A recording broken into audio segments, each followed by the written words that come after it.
वंदे मातरम। राम सिंह जी अमर रहे, अमर रहे, अमर रहे। दूसरी एक्ट लागू हो, लागू हो, लागू हो। शीश पानू अमर रहे, अमर रहे, अमर रहे। पानू अमर रहे, अमर रहे, अमर रहे। अमर रहे, अमर रहे। राष्ट्र का सम्मान। स्वर्गीय जगदीश सिंह पानू अमर रहे, अमर रहे, अमर रहे। स्वर्गीय जगदीश सिंह पानू अमर रहे, अमर रहे, अमर रहे। स्वर्गीय जगदीश सिंह पानू जी अमर रहे, अमर रहे, अमर रहे। स्वर्गीय जगदीश सिंह पानू जी अमर रहे, अमर रहे, अमर रहे। शिक्षक का सम्मान, शिक्षक का सम्मान। शिक्षक का सम्मान, राष्ट्र का सम्मान। पीछे जो है पीछे जो पीछे भारत माता की जय, भारत माता की जय, भारत माता की जय। बोले सोनिहाल। कहते हैं कि एक तो ये जो जघन्य हत्याकांड हुआ है ये ठीक नहीं है समाज के लिए, और समाज इसके लिए जो है जो आने वाला समाज है उसको काफ़ी बड़ा नुकसान होगा। कुछ ऐसे नियम बनाए गए थे 2009 में, उन नियमों का असर अब आ रहा है जो हमारे सामने है। 2009 में एक नियम बनाया था RTE एक्ट, जिसमें पहला जो सबसे नियम ठीक नहीं था वो था कि किसी भी बच्चे को फेल नहीं करना है। यदि एक बच्चा 31 मार्च को आके कहता है कि मैंने 8वीं कक्षा में दाखिल होना है, अगले उसको करना और अगले दिन वो 9वीं कक्षा में हो जाता था, फेल कर ही नहीं सकते थे। ये अब तक भी चल रहा है। इस साल जो है ये कानून बनाया है कि 8वीं में फेल हो सकता है, 5वीं में हो सकता है। वो बच्चे अब 9वीं कक्षा में आ चुके हैं, 10वीं में आ गए, 11वीं में, 12वीं में। उनका बेसिक बिल्कुल नहीं है, क्योंकि हमारे पास नियम ये था कि हम फेल कर ही नहीं सकते किसी भी सूरत में, शिक्षा विभाग का। तो आज वो बच्चे उस स्थिति में हैं, उनका बेस नहीं है, और जब उनको कहा जाता है पढ़ने के लिए तो वो बच्चों इस तरह की हरकत करते हैं। माँ बाप चाहते हैं कि हमारे बच्चों को कुछ कहा भी नहीं जाए, लेकिन हमारा बच्चे को पढ़ाया बहुत बढ़िया जाए। अब दोनों बातें संभव नहीं होती, क्योंकि जो भी बात होगी वो एक तरीके से पढ़ाया जाएगा। वो तरीका जो है इस RTE एक्ट ने बिल्कुल समाप्त कर दिया। उसके अंदर जो कुछ दिया हुआ है, यदि आप सब उसको पूरा देखेंगे। राम सिंह जी, साल में जिस तरह का मामला हुआ उसके बाद आपकी एसोसिएशन की तरफ से क्या स्टेप है जी, आप वो बताइए। एसोसिएशन जो है एक तो कानूनी कार्रवाई कर रही है, क्योंकि कानूनी कार्रवाई कोर्ट में है और उसमें जो है सभी हम साथ खड़े हैं जी। और ये ज्ञापन पूरे देश के, पूरे हरियाणा के अंदर अपनी अपनी तरफ से कि हम ये चाहते हैं कि जो वो एक्ट है उसमें एक प्रावधान उन्होंने किया है कि अब 8वीं और 5वीं में बच्चा फेल हो सकता है अगर नहीं पढ़ता है तो। बाकी जो कक्षा हैं उनमें भी होना चाहिए जो 2009 से पहले था। तब संस्कार हम देते थे, संस्कार होते भी थे, लेकिन आज वो संस्कार नहीं है, क्योंकि उस एक्ट के बाद किसी को परवाह नहीं है, ना माता पिता को और ना बच्चे को, कि मैंने अगली कक्षा में तो हो ही जाना है, किसी को चिंता नहीं है। तो समाधान क्या होना चाहिए आपके? समाधान ये है कि उस एक्ट में बदलाव लेना चाहिए। सिर्फ 2 कक्षाओं का भी आया है, 5वीं और 8वीं का, बाकी कक्षाओं का भी आना चाहिए। जब एक बच्चे को 9वीं कक्षा में आता है उसको ठीक से लिखना नहीं आता, अब अध्यापक क्या करे? माँ बाप कहते हैं हम आपको जो है 8 साल से फीस दे रहे हैं, आप बच्चा है, आपका जिम्मेवारी थी, लेकिन हम उसको कुछ कह नहीं सकते, क्योंकि अगर RTE एक्ट को हम पढ़ लेंगे, अगर बालों को हाथ लगा दिया तो धारा 385 लागू हो जाती है, IPC। आपने अपना दुखड़ा तो रो दिया, लेकिन पेरेंट्स कहाँ जाएं? वो सरकारी स्कूल भेज नहीं सकते, प्राइवेट भेजते हैं तो वहाँ बच्चे पढ़ नहीं पाते, अपराध की ओर बढ़ रहे हैं। हाँ, माँ बाप की भी उतनी ही जिम्मेवारी है जितनी अध्यापक की। पहला स्कूल माँ बाप है। पहले जो माँ बाप थे वो अपने बच्चे को संस्कार देते थे। आज जो माँ बाप हैं, घर में यदि कोई बात होती है तो अध्यापक के लिए वो रेस्पेक्ट से नहीं बोलते, यही बात बच्चे के ऊपर है। आज माँ बाप हमारे लिए इसलिए आते हैं जी, आप बच्चे से कहो हमारा कहना मान ले। पहले इसलिए नहीं आते थे, पहले ये कहते थे कि अगर कोई भी बात होती है वो आपका जो दूसरा जो माँ बाप है वो अध्यापक है। आज ऐसा नहीं, हो कहते हमारा बच्चा है, ये भी कह देते हैं पढ़े या ना पढ़े आपने बच्चे को कुछ नहीं कहना है।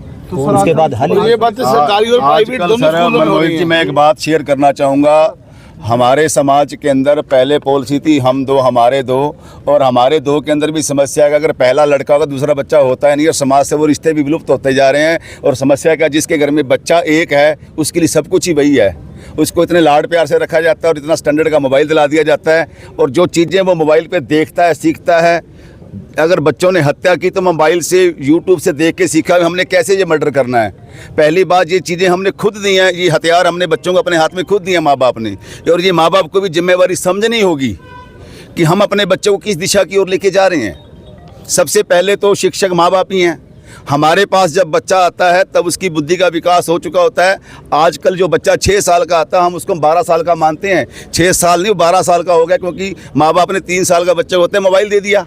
मोबाइल के बाद तो इतना विकसित हो गया बच्चा 12 साल का हो गया जी। और हम सरकार से क्या मांग रख रहे हैं? स्कूलों के प्रिंसिपल की सेफ्टी एक्ट की मांग कर रहे हैं। हमारे स्कूल के प्रिंसिपल सेफ हों, क्योंकि हमारे यहाँ पर 75% तो हमारी बहनें हैं जो प्रिंसिपल का काम कर रही हैं। अगर वही सेफ नहीं है तो वर्क कैसे करेंगी? हर स्कूल के अंदर आप आंकड़े चेक करके देखो तो 70% महिलाएं काम करती हैं, टीचर कम काम करते हैं। और हमारी महिलाएं सेफ नहीं होंगी। हम तो संचालक हैं, जो मैनेजमेंट कमेटी है वो मेंबर हैं, उनको सेव करने के लिए सेफ्टी एक्ट की मांग कर रहे हैं, ताकि हमारे टीचर भी सुरक्षित हों, हमारे स्कूल के प्रिंसिपल भी सुरक्षित हों, हर बच्चा सुरक्षित हो। ज्ञापन देने पहुंचे, ज्ञापन में क्या मांगे जो रखी गई? ज्ञापन में यही सेफ्टी एक्ट की मांग रखी है, और जगबीर शहीद पानू जी के लिए हमने कहा सरकार उनकी 1 करोड़ की आर्थिक सहायता दी, उनको शहीद का दर्जा दे, शहीद का दर्जा दे। को नौकरी दे। मतलब क्या लगता है आगे की क्या रणनीति रहने वाली है स्कूल एसोसिएशन की तरफ? देखिए, आज के इस दुख की घड़ी के अंदर हम सारी एसोसिएशन साथ हैं। हम सभी, हमारी एक ही जमात है, हम सभी स्कूल वाले हैं। सारी एसोसिएशनें मिलकर काम करेंगी, क्योंकि अगर स्कूल वाले मिलकर चलेंगे समस्या का समाधान है। हम इस सरकार से अपेक्षा करते हैं कि सभी इन गुरुजनों से पढ़कर, चाहे कोई एमएलए बना है, चाहे कोई डीसी बना है, चाहे कोई टीचर बना है, चाहे कोई वकील बना है, उनको भी पता है कि गुरुजनों के बिना देश का उद्धार संभव नहीं है, और इनके बिना हम आगे नहीं बढ़ सकते। और जहां पर गुरु का तिरस्कार होगा, आप देखिए वो समाज किस दिशा की ओर जाएगा। सर, आप इस मामले को लेकर आपने स्कूलों को सबको एकत्रित किया, लेकिन फिर भी 2 फाड़ नजर आए। लगभग नहीं, प्रदेश में स्कूल खुले हैं सर। ऐसा हमारा सिरसा आज सारा एक है। हमारे सौदा से शहर के स्कूल खुले हैं नहीं, जहां पर सर एग्जाम है, जहां पर एग्जाम है, सीबीएसई के एग्जाम चल रहे हैं, वहां पर वो स्कूल खुले हैं जी।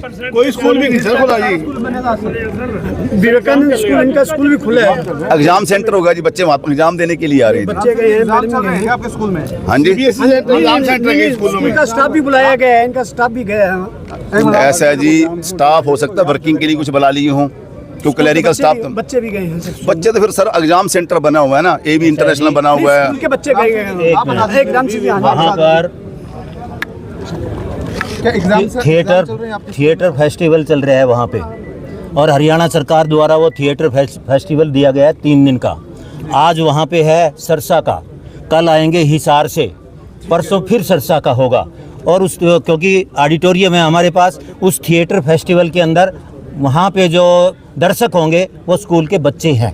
3 दिन का ये थिएटर फेस्टिवल है। एक वर्कशॉप चल रही है, जो कि रोहतक से 3 लोग आए हुए हैं वर्कशॉप लेने के लिए। राम सिंह जी, एक प्रिंसिपल अपनी जान गंवा जाता है, क्या इतने प्रोग्राम ज्यादा जरूरी थे? एक दिन डिले नहीं किया जा सकता था कुछ ऐसा? ये हरियाणा सरकार का, हरियाणा सरकार का ये हमारा नहीं है। सर, प्रोग्राम भी एक दिन आगे किया जा सकता था। आपको पता है, आपके अध्यक्षता में ही काम किया, ज्ञापन दिया जा रहा है। ये थिएटर जो है मेरे लिए नहीं है, ये जिनको मिला है।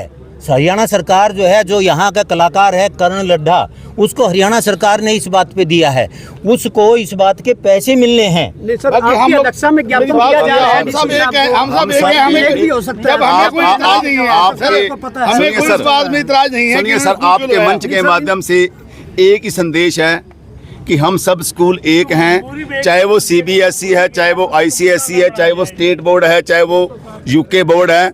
We are all united here. हम सब इकट्ठे हुए हैं। हमारी एक ही जात है कि वी आर शिक्षक, हम टीचर हैं, बस। हम स्कूल संचालक भी नहीं। कितने स्कूल यहाँ आज पहुँचे हुए हैं अपना? हर स्कूल से आए हैं। पूरे सरसा के अंदर 337 स्कूल हैं, और लगभग सभी स्कूल बंद है। जिन स्कूलों में एग्जाम सेंटर है वो मजबूरी है, सीबीएसई के बच्चे पेपर देने जा रहे हैं, वो तो बच्चे जाएंगे ही। बाकी सरसा हमारा एकजुट है, डबड़ी से लेकर भादरा तक, छोर हमारा लास्ट वहाँ पड़ता है, और इधर से हनुमानगढ़ बणी तक हम सब स्कूल एक हैं, और सभी स्कूल बंद हैं।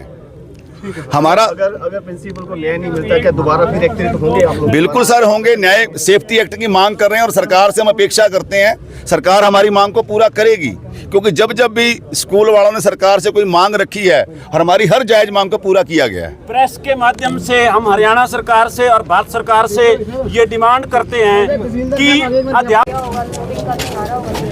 हुआ है ऐसे ही रखा है सब खाया हो